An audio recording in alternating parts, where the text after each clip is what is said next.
You know, there are some spices that are just instantly recognizable. You see that little 8-pointed star, and you immediately know what you're dealing with. Or do you?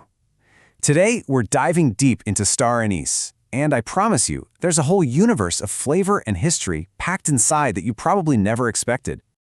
I think this quote just nails it. Star Anise really is so much more than just something you toss in a soup. It's a story that unfolds across continents, kitchens, and literally centuries. And that's exactly the story we're going to decode together. So, here's how we're going to do it. First, we'll unpack its surprisingly complex flavor profile. Then, we'll take a quick trip back in time. After that, we'll look at how it masterfully connects with other spices. And finally, the fun part, we'll explore some really creative ways you can use it at home. All right, first things first, let's talk about flavor. Now, I know what you're thinking. Licorice, right? Well, if that's where your description ends, you're only scratching the surface. The real aromatic blueprint of Star Anise is way more sophisticated than that one single note. That's right. When you really get your nose in there and pay attention, you start to pick up this whole symphony of scents. There's a soft floral quality, a kind of surprising coolness, a little pop of citrus zest, and this deep, almost smoky foundation holding it all together. It's this complexity that makes it such a powerhouse. And this is where it gets really cool. This is the science behind the scent. So yeah, that famous licorice note, that comes from a compound called transanethol. But look at everything else that's going on. You've got linalool bringing that fresh rose-like airiness, pine and eucalyptol give it that crisp, almost forest-like coolness. Limonene is what gives it that bright, zesty character. And then you have these deeper, resinous compounds that create that smoky, woody base. It's like a complete aromatic fingerprint, all in one little pot. Okay, so now that we know what it tastes like, let's talk about where it came from. Because the journey of Star Anise is this incredible story of medicine, trade, and taste that spans more than 3,000 years. I mean, just look at this path. For millennia, it was a cornerstone of traditional Chinese medicine, used to balance your qi. Then, by the Song dynasty, it was an absolute must-have in the kitchen. In the 17th century, it finally makes its way to Europe and completely captivates them, becoming the signature flavor in spirits like absinthe. And now, it's not only a global culinary star, but it's medically huge as the original source for a key compound in the flu medication Tamiflu. How wild is that?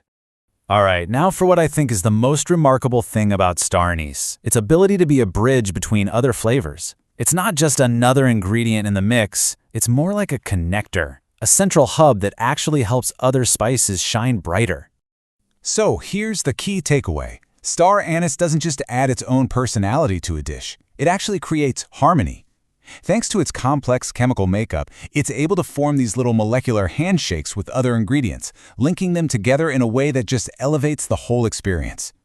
This chart basically pulls back the curtain and shows you the molecular logic behind some classic pairings. This isn't just about tradition, it's pure chemistry. You can literally see how specific molecules in Star Anise interact with compounds and other spices to create something that's way greater than the sum of its parts.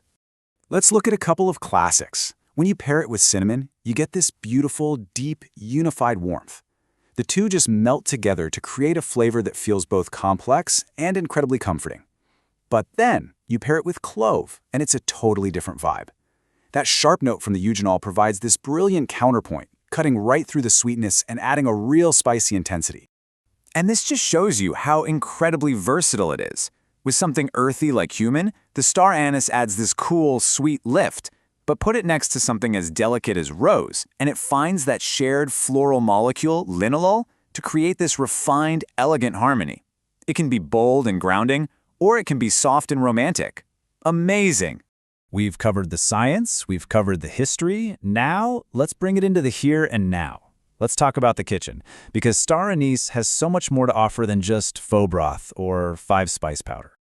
So let's get practical. I'm going to share a couple of unexpected techniques, the kind of things pro chefs use to really harness those unique aromatic qualities we've been talking about.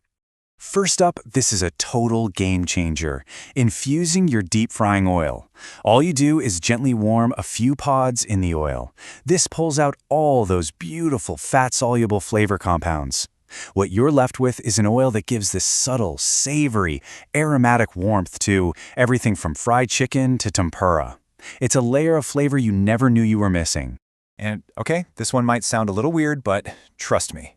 Take just one small point from a Star Anise pod, crush it up, and mix it into your coffee grounds before you brew.